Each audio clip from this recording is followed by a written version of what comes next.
Hello guys, welcome back to UG academy. నా పేరు Ganesh Kumar. So friends, UG academy వారు daily ఆన్లైన్లో ఫ్రీ టెస్ట్ అనేవి నిర్వహించడం జరుగుతుంది. సో దానిలో భాగంగానే ఈరోజు ఇచ్చిన ఇంగ్లీష్ ఎగ్జామ్ యొక్క ఎక్స్ప్లెనేషన్ వీడియోని మనం ఇప్పుడు చూద్దాం. సో ఫస్ట్ క్వశ్చన్, ఈరోజు ఎగ్జామ్ లింకర్స్కి సంబంధించింది. టెట్ మరియు డిఎస్సిలో ఈ టాపిక్ ఉంది. కొంచెం దృష్టి పెడితే ఈజీగా మార్క్స్ సంపాదించవచ్చు దీని నుంచి. సో లింకర్స్ గురించి మనం ఇప్పుడు క్వశ్చన్ ఆన్సర్స్ మెథడ్లో చూద్దాం. Give me to drink dash I shall die of thirst. Thirst అంటే ఏంటి? దాహం వేయడం. గివ్ మీ టు డ్రింక్ తాగడానికి ఇవ్వండి, లేనట్లయితే I shall die of thirst. Okay, చూడండి ఇక్కడ ఇఫ్ అనేది ఏ సందర్భంలో వాడతామంటే ఒకవేళ, అయితే అనే సందర్భంలో వాడతాం. బై అంటే చేత, దాన్ అంటే కంటే, ఎల్స్ అంటే లేనట్లయితే. ఓకే, చూడండి ఇక్కడ సందర్భానికి give me to drink else I shall die of thirst. లేనట్లయితే నేను చనిపోతాను అనే అర్థంలో, కాబట్టి ఎల్స్ అనేది ఇక్కడ రైట్ ఆన్సర్ అవుతుంది. సో సందర్భానికి తగిన ఆన్సర్ని మనం చూస్ చేసుకోవాల్సి ఉంటుంది. Okay, next second question, she is sick she went to school. ఆమె అనారోగ్యంతో ఉంది, అయినప్పటికీ స్కూల్కి వెళ్ళింది. ఆమె అనారోగ్యంతో ఉన్నప్పటికీ స్కూల్కి వెళ్ళింది. అనారోగ్యంతో ఉంది అందుచేతనే స్కూల్కి వెళ్ళిందని కాదు. సో బికాజ్ అనే ఆప్షన్ రాంగ్ అవుతుంది. సో కూడా అందువలన, కాబట్టి అనేది, సో అది కూడా రాంగ్ అవుతుంది. వెన్ అంటే ఎప్పుడు, బట్ అనేది కానీ అనేదని తెలియజేస్తుంది. ఈ బట్ అనేది సక్రమంగా మనకి సమాధానానికి సరిపోతుంది. She is sick but she went to school. ఆమె అనారోగ్యంతో ఉంది కానీ ఆమె పాఠశాలకు వెళ్ళింది అనేది ఇక్కడ రైట్ ఆప్షన్ అవుతుంది. Okay, next third question, I read the paper it interests మీ.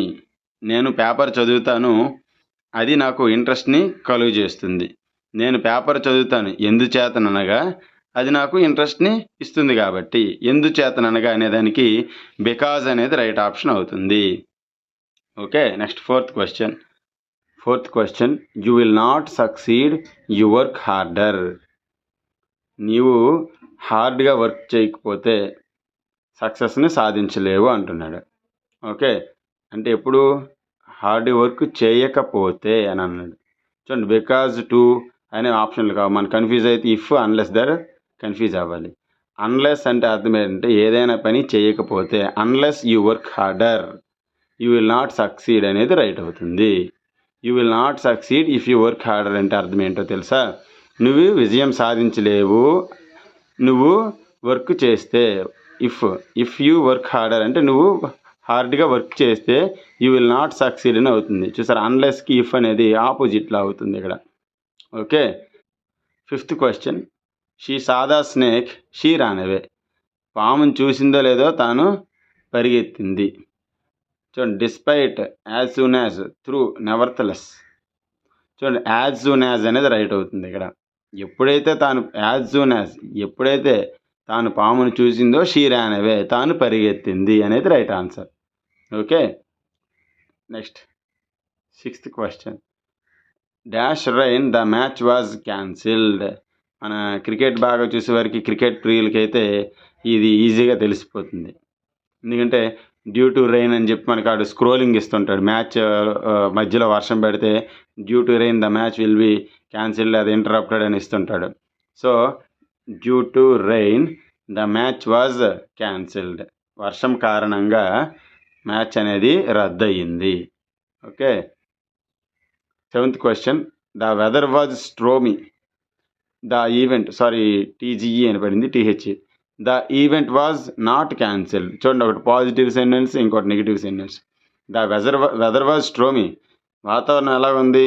వర్షం పడేటట్టుగా, ఎంతో తుఫాను ప్రభావితంగా ఉంది. The event was not cancelled, అయినప్పటికీ ఈవెంట్ మాత్రం క్యాన్సిల్ అవ్వలేదు. చూసారా? సో అక్కడ మనం ఏ లింకర్ వాడాలి అంటే నెవర్తెలెస్, అయినప్పటికీ. ఏ రకంగాను వాతావరణం బాగోకపోయినప్పటికీ nevertheless the event was cancelled, అయినప్పటికీ. దేర్ ఫోర్ ఈవెంట్ క్యాన్సిల్డ్ అనుకోండి, దేర్ ఫోర్ పెట్టామనుకోండి, ఈవెంట్ అనేది క్యాన్సిల్ అవ్వాలి. The weather was stormy, therefore the event was cancelled అనేది కరెక్ట్ అవుతుంది. కానీ ఇక్కడ ఆపోజిట్లో అడిగాడు, ఈవెంట్ క్యాన్సిల్ అవ్వలేదట, ఆ వర్షం అంతే, వాతావరణం ఆ రకంగా ఉండేటప్పటికి. కాబట్టి నెవర్తెలెస్ అనేది రైట్ అవుతుంది. Next 8th question. She studied hard, she aced the exam. Aced అంటే అధిగమించడం. ఓకే, తను బాగా చదివింది కాబట్టే తను పరీక్షను దాటింది లేదా పాస్ అయింది, అధిగమించింది అనేది అర్థం. కాబట్టి ఓకే, సో ఓకే, తను బాగా చదివింది కాబట్టి she studied hard, so she aced the exam. Okay, ఒకవేళ తను పాస్ అవ్వలేదు అనుకోండి, ఎట్ అనేది వస్తుంది, నెగిటివ్ సెంటెన్స్. ఎట్ అనేది ఎప్పుడు కూడా నెగిటివ్ సెంటెన్సెస్లో వాడతాము. ఓకే, ఆర్ అనేది కాదు, ఆర్ అంటే లేదా. 9th question. I enjoyed outdoor activities. బయట అవుట్డోర్ యాక్టివిటీస్ అనేవి ఇష్టపడతాడు. I like playing and biking. So చూడండి, అవుట్డోర్ యాక్టివిటీస్ చాలా ఉన్నాయి, బట్ వాడికి ఏంటంటే ప్లేయింగ్, బైకింగ్ ఈ రెండు ఇష్టమట. అంటే స్పెసిఫికల్లీ అంటే సూక్ష్మంగా అనొచ్చు, లేదంటే ఒక స్పెసిఫిక్గా అనే మీనింగ్లో స్పెసిఫికల్లీ అనేది వాడతాం. ఇక్కడ స్పెసిఫిక్గా ప్లేయింగ్ మరియు బైకింగ్ అనేవి ఇష్టం అతనికి అవుట్డోర్ యాక్టివిటీస్లో. Okay, next 10th question. She was tired dash she kept working. చూడండి, షీ వాజ్ టైర్డ్ ఆమె అలసిపోయింది, షీ కెప్ట్ వర్కింగ్ కానీ ఇంకా పని చేస్తుంది. షీ కెప్ట్ వర్కింగ్ అంటే ఇంకా పని చేస్తుంది అని అర్థం. చూడండి, తను టైర్డ్ అయ్యింది కానీ వర్క్ చేస్తుంది అంటే ఇక్కడ నెగిటివ్ సెంటెన్స్ వాడాలి. 10th question. She was tired, she kept working. చూడండి, ఆమె టైర్ అయ్యింది, అలసిపోయింది కానీ ఇంకా ఆమె పని చేస్తుంది, అయినప్పటికీ ఆమె ఇంకా పని చేస్తుంది అనేటప్పటికీ ఎట్ అనేది మనం వాడతాం. ఎట్ అంటే ఇంకను. She was tired at she kept working. Additionally అంటే అదనంగా కాదు, కన్వర్స్లీ కాదు, మోర్ ఓవర్ అదనంగా కాదు. ఆమె టైర్ అయినప్పటికీ అనేటప్పుడు వచ్చేది ఏంటంటే ఇంకనూ పని చేస్తుంది కాబట్టి at she kept working. So friends, మీకు ఈ లింకర్స్ నుండి 10 క్వశ్చన్స్ కూడా ఎంతో కొంత హెల్ప్ అవుతాయి నేను ఆశిస్తున్నాను. Thanks for watching UG academy. మళ్ళీ రేపు కలుద్దాం. Thank you, bye bye.